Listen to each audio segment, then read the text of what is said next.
Hello, c'est Don Moja, je suis sur streetbuzz.be.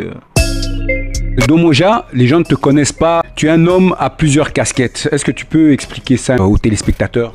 Ok, donc ouais, je suis ingénieur du son, compositeur et aussi artiste. Je suis musicien, donc ça c'est vraiment les différentes casquettes et aussi DJ pour finir.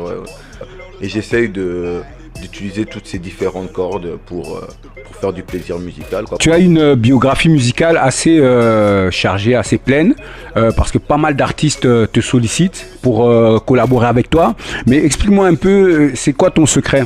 C'est beaucoup une question de feeling. Puis après, je pense aussi que les talents s'attirent. Donc j'ai toujours été, vraiment, j'ai la chance de toujours rencontrer des gens. C'est comme ça que j'ai pu m'asseoir, que ce soit avec des gens comme Damso, comme Kobo, Christy Lova, Eric Rondo, Loose et pas mal d'autres artistes encore. Pourquoi t'appelle-t-on Don Moja? Parce que pour moi, j'ai ma propre idée. Je vais dire par là que tu es peut-être le parrain de la musique.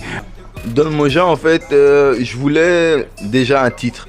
Donc à l'époque, je trouvais vraiment cool quand j'ai commencé le rap dans les années 90. Il y avait tout le monde avait un peu un titre ou un petit équé devant un Lil, un Don, un Lord. Donc je me suis dit, ouais, Don, ça sonne pas mal. Il y avait peu de Don, il y avait que Don Shoah. Et Moya, pourquoi? C'est pour mes origines congolaises. Je voulais garder vraiment un côté dans lequel je marque aussi l'Afrique. Donc c'est en Swahili, ça veut dire pour dire donc c'est le premier Don. Et voilà, que je suis vraiment le premier des Don, le premier des Lords qui peut vraiment faire du son, quoi. Maintenant, j'aimerais revenir à l'endroit ici dans lequel nous nous trouvons, que tu me parles un peu de cet espace, parce que là tu m'as fait un peu visiter, on a pu découvrir les locaux. C'est la structure Fly. C'est une structure audiovisuelle qui accueille plusieurs DJ, artistes et structures différentes comme des boîtes de communication. Et donc j'ai fait un peu la visite, mais c'est là où est implanté mon studio, le studio Seven Room. Je fais souvent la promo de studio, je suis à la tête de ce studio et je travaille avec Franck.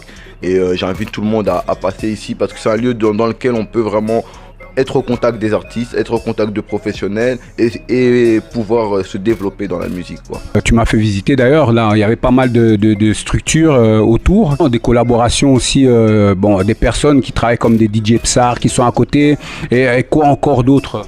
Donc ce qui est intéressant vraiment, c'est que grâce à ce lieu en fait, les connexions sont directes. Ça veut dire qu'un artiste, s'il fait sa musique, il peut directement aller voir pour l'image. Il n'a pas besoin de se déplacer, de prendre un rendez-vous ailleurs. Il a tout sur place et ça, je pense, c'est pratique. C'est nouveau en Belgique. C'est ce qu'il y a un peu dans les labels, en France ou aux États-Unis, même aux Pays-Bas. Donc je pense que c'est important de promouvoir ce genre de structure et de pousser la jeunesse, les jeunes entrepreneurs à créer ce genre de structure pour faire avancer la musique belge. Il faut aussi rappeler aux personnes qui vont suivre cette interview que tu es aussi toi-même rappeur. Début de cette année 2017, j'avais sorti un projet plutôt afro-samouraï. Donc c'était un projet qui marquait vraiment une différence avec la musique qui se passe actuellement. Donc je voulais proposer vraiment plutôt une musique planante avec des messages.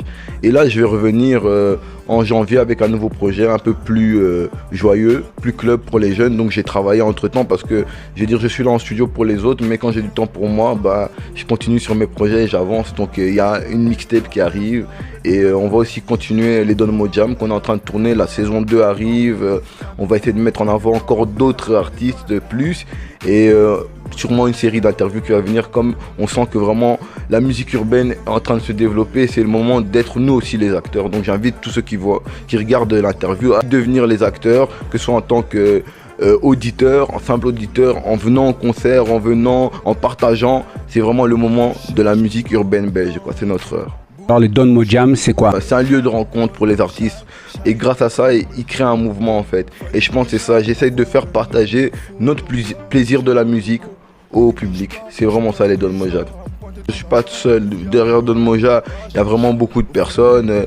Il y a des gens comme Timax qui est mon manager, Brahim aussi, qui est un de mes managers. Il y a Dustin Discover qui sont derrière là pour les Don Mojam, le Node Room aussi. Donc j'ai vraiment beaucoup de collaborateurs, Eddie Abe qui me soutient dans beaucoup de choses et toute la Genius League. Donc c'est vraiment pas un effort que je fais personnellement. Don Moja, très heureux de t'avoir rencontré. Un grand merci à Street Buzz. Je vais inviter tous les spectateurs, toutes les personnes qui vont suivre cette interview à aller suivre donc l'actu de Don Moja, aller voir les Don Mojam qui vont arriver. Peux-tu nous dire les liens, les réseaux sur lesquels on peut te trouver? On peut me trouver sur Facebook, donc la page c'est Don Moja. Sur YouTube aussi c'est Don Moja. Et sur Instagram, c'est là je pense que vous pourrez vraiment suivre un peu comment je me développe en studio. Donc c'est Don Moja Ego sur Instagram. Donc voilà. Eh ben voilà, nous étions avec Don Moja ici dans les studios de Fly Fly, c'est bien ça? Oui, voilà, les studios de Fly, et où se développe la structure Seven Room, quoi. Donc, voilà, et donc avec une multitude d'artistes qui passent par ici, et ça c'est sur streetbuzz.be.